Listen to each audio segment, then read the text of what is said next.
வாங்க, இன்னைக்கு நாம பார்க்க போற விஷயம் ஒட்டுமொத்த தேசத்தையுமே உலுக்கி போட்ட சாத்தான்குளம் காவல் மரணங்கள் வழக்கு. இந்த கேஸ் எப்படி ஒரு முக்கியமான முன்னுதாரணமா மாறுச்சுன்னு விரிவா பார்க்கலாம். இது பி ஜெயராஜ் மற்றும் அவரோட மகன் ஜே பெனிக்ஸ் பத்தின கதை. யோசிச்சு பாருங்க, ஊரடங்கு நேரத்துல கடைய வெறும் 15 நிமிஷம் தாமதமா மூடினதுக்காக கைது செய்யப்படுறாங்க. ஆனா 3 நாள்ல 2 பேருமே மர்மமான முனையில இறந்து போறாங்க. ஒரு சின்ன விதிமீறல் எப்படி இவ்ளோ பெரிய கொடூரத்துக்கு வழிவகுத்தது? வெறும் 4 நாள்ல ஜூன் 19ஆம் தேதி நடந்த ஒரு சாதாரண கைது ஒரு தேசிய சோகமா மாறிடுச்சு. இந்த சம்பவம் நாடு முழுக்க பெரிய கொந்தளிப்பை ஏற்படுத்துச்சு. உண்மையில அன்னைக்கு ராத்திரி என்னதான் நடந்துச்சுன்னு தெரிஞ்சுக்க எல்லாரும் கேட்க ஆரம்பிச்சாங்க.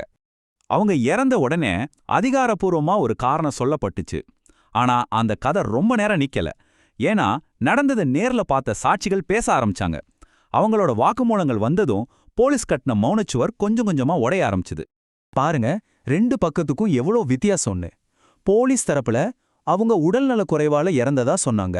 ஆனா நேர்ல பார்த்தவங்களோ ராத்திரி முழுக்க அவங்கள அடிச்சு துன்புறுத்துனாங்க, அவங்களுக்கு கடுமையான ரத்தப்போக்கு இருந்துச்சுன்னு சொன்னாங்க. 2க்கும் சம்பந்தமே இல்ல. பாதிக்கப்பட்டவங்களோட வாயை மூடுறதுக்கு பயத்தையும் மிரட்டலையும் தான் ஆயுதமா பயன்படுத்தியிருக்காங்க. மேஜிஸ்ட்ரேட் முன்னாடி ஆஜர்படுத்தினப்போ கூட உண்மையை சொல்லக்கூடாதுன்னு ஜெயராஜ மிரட்டியிருக்காங்க. இதை அவர் தன்னோட நண்பர்கள்கிட்டயே சொல்லியிருக்காரு. இதுலேருந்து என்ன தெரியுதுன்னா, இந்த குற்றத்தை மறைக்க ஒரு பெரிய நெட்வொர்க்கே வேலை செஞ்சிருக்கு. டாக்டர்ஸ் கிட்ட இருந்து பொய்யான ஃபிட்னஸ் சர்டிஃபிகேட் வாங்குறதுலேருந்து மேஜிஸ்ட்ரேட் முன்னாடி சரியா ஆஜரப்படுத்தாம இருந்தது வரைக்கும் எல்லாமே திட்டமிட்டு நடந்திருக்கு. மக்களை காப்பாற்ற வேண்டிய சிஸ்டமே இப்படி செஞ்சிருக்கு. அதிகாரிகள் இப்படி ஒரு மௌனச்சுவரை கட்டி மறைக்க பார்த்தாலும் புலனாய்வு பத்திரிகையாளர்கள் அதுல விரிசல்களை தேட ஆரம்பிச்சாங்க. அவங்க மூலமா தான் பல உண்மைகள் வெளிச்சத்துக்கு வர ஆரம்பிச்சது.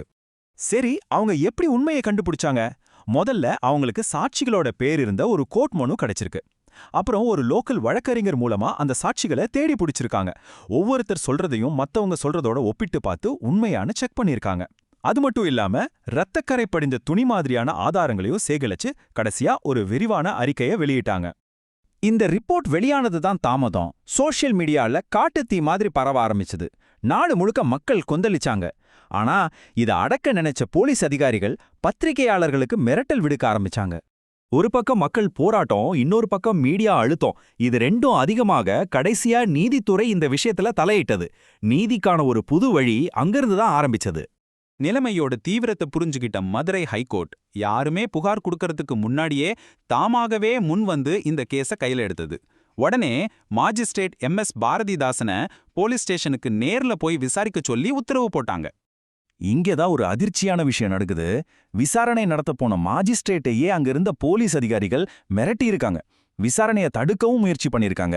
இது அந்த மாஜிஸ்ட்ரேட்டே தன்னோட ரிப்போர்ட்ல சொல்லியிருக்காருன்னா பாத்துக்கோங்க நிலைமைய. இப்படிப்பட்ட மிரட்டல்களுக்கு நடுவுல யாருமே எதிர்பார்க்காத ஒருத்தர் மௌனத்தை கொலைக்க முடிவு செஞ்சாங்க. அதுதான் இந்த வழக்கின் மிகப்பெரிய திருப்புமுனையா அமைஞ்சது. அவங்க பேரு ரேவதி. சாத்தான்குளம் ஸ்டேஷன்ல வேலை செஞ்ச ஒரு கான்ஸ்டபிள். அன்னைக்கு ராத்திரி நடந்த சித்திரவதைய நேர்ல பாத்திருக்காங்க. எல்லா மிரட்டலையும் தாண்டி அவங்க தைரியமா முன்னாடி வந்து சாட்சி சொன்னாங்க. அவங்க கொடுத்த வாக்குமூலம் இந்த கேஸோட போக்கையே மாத்திடுச்சு. பத்திரிகையாளர்களோட புலனாய்வும் கோர்ட்டோட நேரடி மேற்பார்வையும் ஒன்னு சேர்ந்தப்போ தப்பு செஞ்சவங்கள சட்டத்தின் முன்னாடி நிறுத்த முடிஞ்சது. கடைசியா நீதி நிலைநாட்டப்பட்டது.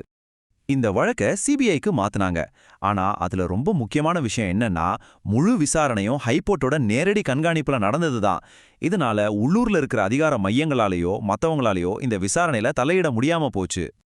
அப்போ இந்த தீர்ப்புக்கு என்னென்ன ஆதாரங்கள் உதவுச்சுன்னு பார்த்தா, நண்பர்களோட சாட்சியம், கான்ஸ்டபிள் ரேவதியோட தைரியமான வாக்குமூலம், மாஜிஸ்ட்ரேட்டோட அறிக்கை, தடவியல் ஆதாரங்கள், CCTV காட்சிகள்னு ஒரு பெரிய ஆதார பட்டியலே இருந்துச்சு. இத்தனையும் சேர்ந்ததுனால தான் குற்றவாளிகளுக்கு தண்டனை வாங்கி கொடுக்க முடிஞ்சது. கடைசியா இந்த வழக்குல சம்பந்தப்பட்ட 9 போலீஸ் அதிகாரிகளுக்கும் ஆயுள் தண்டனை கிடைச்சது.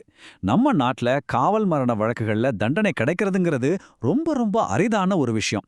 அதனால இந்த தீர்ப்பு ஒரு வரலாற்று மைல்கல்லனே சொல்லலாம். சரி, மத்த காவல் சித்திரவதை வழக்குகளுக்கும் இந்த சாத்தான்குளம் வழக்குக்கும் என்ன பெரிய வித்தியாசம்? சாதாரணமா இந்த மாதிரி கேஸ்கள்ல ஆதாரம் இல்லாம போயிடும், இல்லனா மூடி மறைச்சிருவாங்க. ஆனா இங்க கோர்ட் நேரடியா தலையிட்டு விசாரணையை கண்காணிச்சதுனால தான் நீதி கிடைச்சது. இது ஒரு முக்கியமான பாடம். சாத்தான்குளம் தீர்ப்பு நீதிக்கான ஒரு பாதையை காட்டியிருக்கு. இது காவல்துறை சீர்திருத்தத்தோட எதிர்காலம் பத்தி ஒரு முக்கியமான கேள்வியை நமக்கு முன்னாடி வைக்குது. ஒருவேளை இந்தியால காவல் சித்திரவதைகளை முடிவுக்கு கொண்டு வரணும்னா நீதிமன்ற கண்காணிப்புல நடக்கிற விசாரணை தான் ஒரே வழியா இருக்குமோ? யோசிக்க வேண்டிய விஷயம்.